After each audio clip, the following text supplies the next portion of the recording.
Imamo pa še z nami je Mojca Žganec Metelko iz Knofa, ki nam bo predstavljal v bistvu, kako pa zdaj deluje to vse skupaj v praksi. Pa bom po mojem kratko naredila, da bom delila ekran s tem.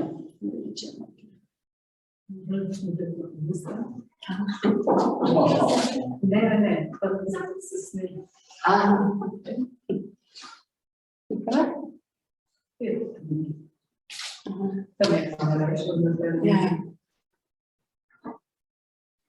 Šla?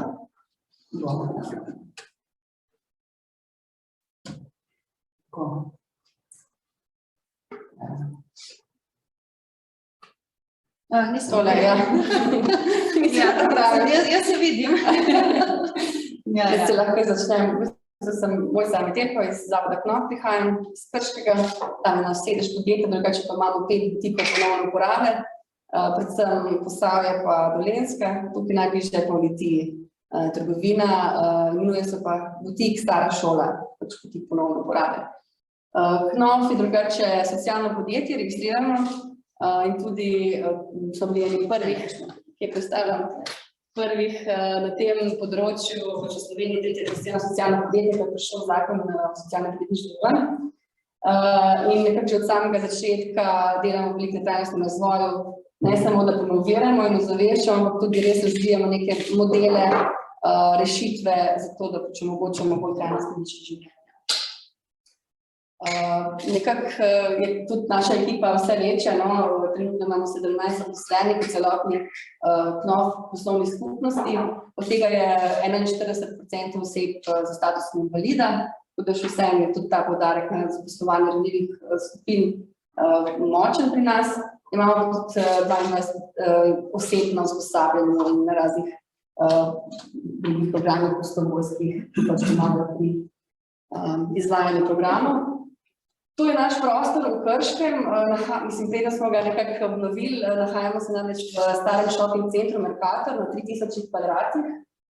Takole je izgledal, preden smo nekako začeli to preureditev v tako imenovani krožni laboratorij oziroma laboratorij za krožno gospodarstvo. Tako pa nekako izgleda danes. Tukaj v sredini je Stara šola, butik ponovne uporabe, en največji pač od Rius centrov v Sloveniji, potem imamo pa še druge aktivnosti, ki se predvsem pa se ukvarjamo za ponovno uporabo različnih materialov. Takole nekako izgleda naš prostor v Litiji, Stara šola, butik, namreč tudi te stare šole so bile ena prvih Rius centrov v Sloveniji, 10 let nazaj so prvega že odprli in smo v tem času res tudi marsikaj poskusili že, tudi nadgradili celotno neko podobo, način delovanja, ampak danes imamo kar preizkušen poslovni model, ki ga širimo uspešno po Sloveniji. Naš cilj je tudi, da nekako odpremo še do leta 2025 še 5 trgovin, tako da jih bo 10, vsak ima pa trenutno v stremi lokacijami že v dogovoru, tako da upam, da tudi v Grosupljem, tudi v Ljubljani se nekaj dogaja. Pomembno je pač, da so vseh teh konceptov, kot smo videli od zero waste do ponovno uporabe, da se jih sklopimo pravilno in verjamemo pač, da imamo te izkušnje veščine, vire, da se tega lahko lotimo.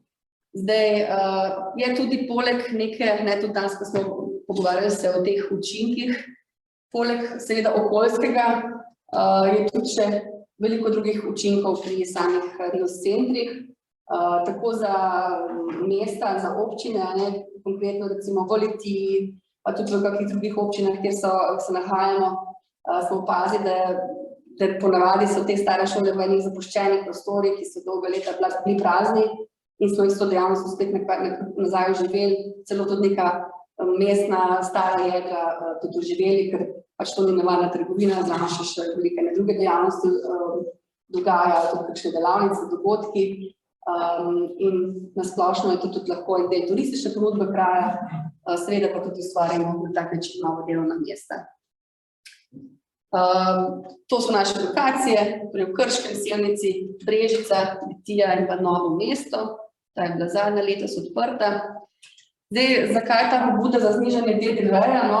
Mi smo sicer to že pred leti, tudi z drugimi kolegi iz tega sektorja se o tem veliko pogovarjali. Dejansko je res ta DDV en tak, kako enkrat vstopiš v sistem DDV-ja, se ti dejansko zažira v te osnovne stroške delovanja. Ker Energy Center, glavni strošek njegov so plače, zaposlenih in pa najemnina. In to nič od tega ne gre dejansko v sistem DDV-ja. In to, ko dejansko prideš potem v sistem, imaš kot da imaš 22% nižji, oziroma četrt nižji promet na mesec. Zdaj, kar se tudi če pogovarja se, prej lahko povišamo cene, pa to breme damo kupcem. Tudi smo nekaj že tukaj pač poskušali, ampak preprosto se ne obnese in dajmo nazaj na tiste cene, ki so bile prej. Sem pa tudi napravila naredila računico, ki si živa tudi izpostavlja ta učinek. Dejansko bi se dalo zračunati, ker recimo, če ima neka stara šola, na primer 2000 evrov prometa na mesec, ali pa 3000 evrov, je tega DDV-ja 500 evrov in več. To je že 1/3 plače. To pomeni, če bi bil DDV nižji ali pa da ga ne bi bilo, bi lahko mi zaposlili dejansko več ljudi v teh starih šolah. In tudi pač drugi ljudje se s podobno problematiko srečujejo, tako da bi se dalo tudi zračunati točno koliko delovnih mest več, bi se lahko na tak način. Pa še oprosti, kad te prekinjam, ampak predtem v tem primeru je to zelo pomembno povedati, da tudi KNOF deluje kot zavod, kar pomeni, da v dobiček, ki se ustvari, koliko tako ostane v podjetju in da razvoj podjetja ni razdeljen med lastnike, kar pomeni, da v resnici ta znižanje DDV ne vpliva na bogatenje posameznikov, ampak dejansko ostaja v skupnosti. Dejansko že so zakonodajo socialnim podjetništvom, tudi vezani v to, tako da jaz sem tukaj prišla naprej, da se poskuša to, če bo se kaj dalo spremeniti na tem področju DDV-ja, da se poskuša to povezati nekako s tem statusom socialnega podjetništva, ki ga torej imamo v Sloveniji, imamo zakon o socialnem podjetništvu, trenutno je tako, da tudi ni nekih sploh prednosti, ko si socialno podjetje, in to bi bil lahko en res tak dobra pobuda, da tudi se potem več socialnih podjetij odpre, ki pa je ravno ta varovalka, da ne pride potem do nekih izkoriščenj. Mislim, da Houndan ne bo nikoli socialno podjetje odprl, čisto posebno. Zdaj, naš okoljski davek je tudi, kot rečemo, davek oziroma nek prihranek.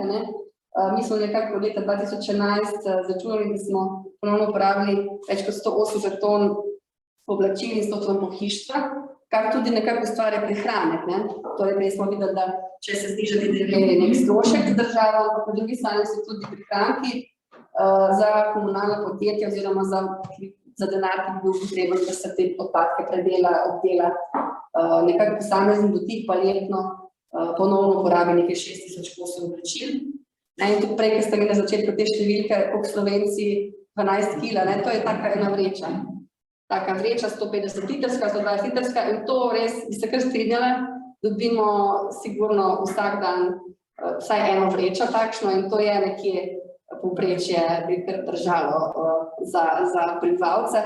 Je pa res, da nekateri imajo več takih vreč, torej večkrat na leto, tudi po 10-15 takih vreč, tako da se to varira. Pa če jih podarijo naprej, nimajo je pa to res. Zavrgati. Ja, tako.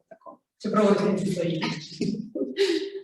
No, poleg dejavnosti teh butikov Stara šola, kjer je poudarek na oblačilih, pa delamo v KNOF-u tudi na ponovni uporabi pohištva. To je en projekt, ki smo ga letos štartali skupaj z komunalnim podjetjem Kostak iz Krškega, ker imamo tudi v Krškem mizarsko delavnico in pa šilijsko delavnico, pa strojno delavnico, kjer tudi potem prenavljamo te neke ikonične kose in tudi poleg okoljskega učinka imamo spet nek pomembno poslanstvo in sicer rešujemo dejansko našo oblikovalsko dediščino izpred tega, da se sežge v sežigalnicah.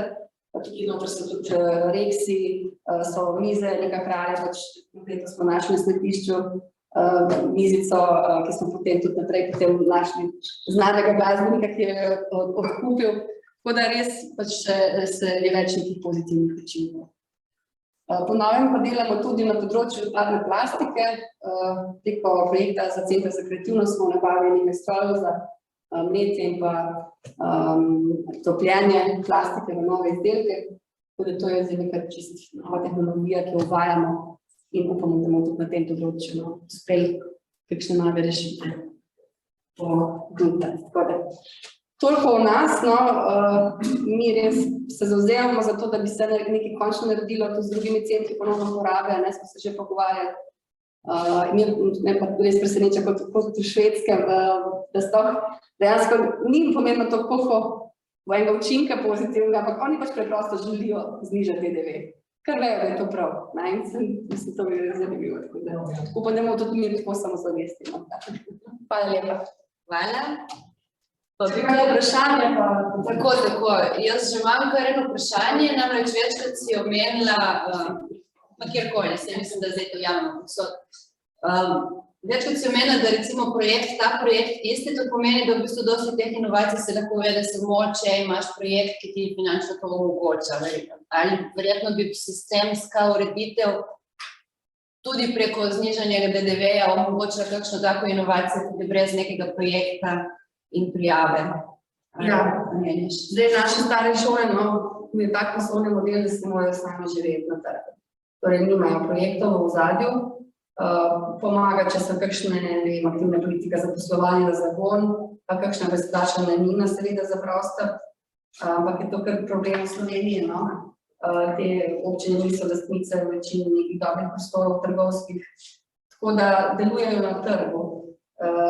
Kar se pa tiče nekih razvojnih projektov, tam pa je pač veliko časa potrebnega, da se neki zažene, da so tehnologije nove uvedejo, tam sicer nekaj sredstev je tudi na voljo, Zdaj, bi pa sigurno ena taka spodbuda, bilo tudi rečeno v začetku pri zaposlovanju, za socialne politike, da bodo neke olajšave, ampak mi so že to nehali, nekako narediti to.